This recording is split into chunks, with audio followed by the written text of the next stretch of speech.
analisar esse PL da anistia sobre o ponto de vista jurídico. Sobre esse assunto, eu converso agora com o professor Cândido Albuquerque, ele que é advogado e ex-reitor da Universidade Federal do Ceará. Professor Cândido, muito bom dia. Seja bem-vindo aqui ao nosso O Povo News. Muita gente está confundindo, professor, esse pedido de anistia agora, que foi protocolado em 2022, com a anistia pós-ditadura militar de 64 a 85. O senhor avalia que há alguma semelhança entre esses dois pedidos de anistia? Dá para fazer alguma comparação? Inclusive, os próprios apoiadores do ex-presidente Jair Bolsonaro sempre fazem menção à anistia concedida durante a ditadura militar para justificar esse novo pedido. Existe paralelo ou são situações bem diferentes? Muito bom dia. Bom dia aos ouvintes da O Povo News. Eu acho que são duas situações diferentes, assim como no atual pedido há uma diferença que precisa também ser feita. Eu acho que no Brasil a gente, às vezes, tenta generalizar coisas que são específicas.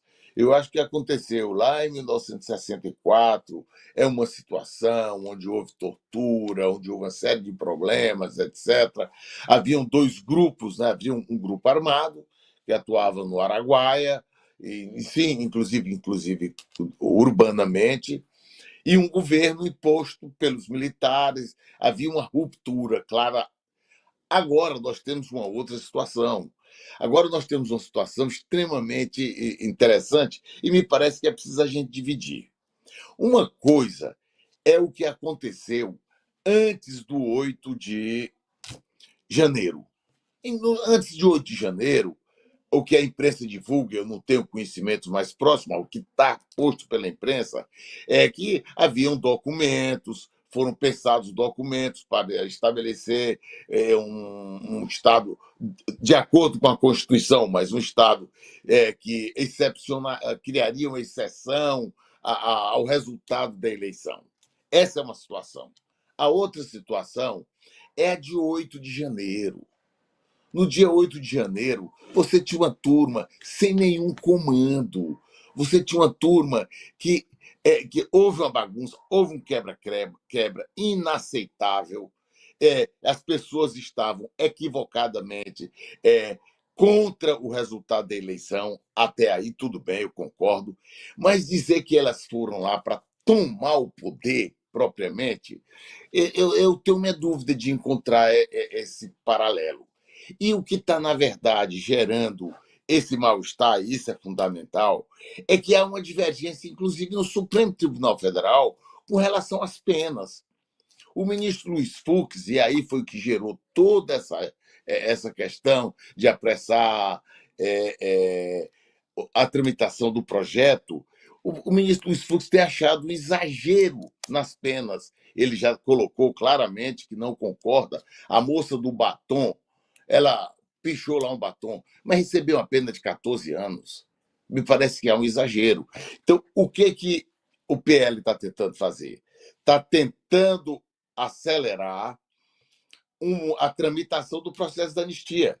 Hoje já estão com 264 assinaturas, pelo que eu vi nos jornais. Isso está previsto no regimento interno da Casa, etc., e vai tratando do dia 8 de janeiro, mas envolvendo também os atos anteriores, que eu acho que eles deviam ser tratados, os atos anteriores a 8 de janeiro, eles deviam ser tratados juridicamente, tratado do ponto de vista jurídico. Houve realmente uma tentativa, foram praticados atos de execução, o início de uma execução. Essa que é a dúvida que fica. E eu acho que a grande questão é a maneira polarizada como o assunto está sendo debatido. O Brasil precisa ser reconciliado. O Brasil está vivendo já há algum tempo uma tensão política muito forte. Isso não é bom para o país. O país precisa se reconciliar, o país precisa começar a dialogar. Primeiro, a eleição terminou. Ganhou, vamos respeitar o resultado da eleição. Eu acho que é preciso criar essa cultura. E acho também que o protagonismo do próprio Poder Judiciário tem que diminuir. Eleição é um assunto para a sociedade tratar, para a sociedade conduzir. O protagonismo na eleição deve ser da sociedade, não do Poder Judiciário. E nós temos que ter. Já pensou se toda eleição com a qual nós não concordarmos, nós formos ficar contra? Não é possível. Agora, daí é você pegar os atos do 8 de janeiro, pessoas comuns, pessoas humildes que estavam ali. Eu fico com pena de algumas pessoas que estão ali, porque eu não sei nem se elas sabiam o que estavam fazendo. Elas eram contra, elas eram a favor do Bolsonaro, apoiavam o Bolsonaro, ficaram revoltadas porque ele perdeu a eleição. Mas, por exemplo, não era para ter se permitido esse povo ficar acampando na frente do quartel. Acampamento para quê? Qual era o objetivo daqueles acampamentos?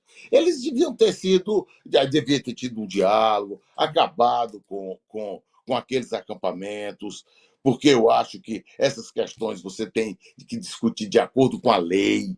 O que a lei diz? Diz isso. Você não concorda? Vamos para o judiciário. E o judiciário deve decidir. Agora, com uma autocontenção no próprio Poder Judiciário. O que eu vejo é que as penas estão sendo aplicadas, porque quebra-quebra no parlamento, quantas vezes movimentos de esquerda invadiram ministério, invadiram a Câmara dos Deputados. Está errado, está todo mundo errado. Está errado quem invadiu lá atrás a Câmara dos Deputados, quebrou o vidro, quebrou tudo. Está errado quem fez o 8 de setembro, o 8 de janeiro, quem praticou os atos 8 de janeiro. Mas esse clima, e é preciso a gente entender isso, todo esse clima de tensão no Brasil é que leva a essa situação. Leva a esse acampamento em porta de quartel, leva à invasão dos três poderes, que é um absurdo, isso não pode acontecer. Mas se apenar as pessoas que invadiram, por exemplo, o Supremo, que invadiram o parlamento, né, o Congresso Nacional, e quebraram com penas acima de 10 anos, porque houve ali dano ao patrimônio, etc. Mas não havia um grupo organizado, não havia uma liderança. Então, o PL da anistia, a busca da anistia, se dá nesse confronto de ideias que está hoje no Brasil, que nós precisamos ultrapassar esse período. Nós precisamos pensar no Brasil de uma maneira diferente. Agora, o parlamento tem o direito de dar anistia? Tem. Obviamente tem que estar na Constituição, é uma avaliação política do parlamento.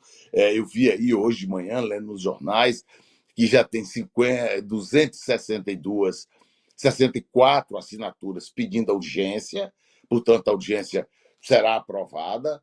A anistia em si talvez tenha mais alguma dificuldade, mas é possível que seja para o 8 de setembro, para o 8 de janeiro.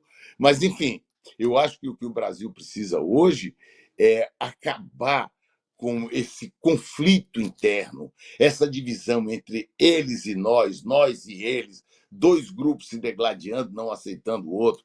É preciso que se tenha eleições transparentes, eleições claras e resultados das urnas devem ser acatados.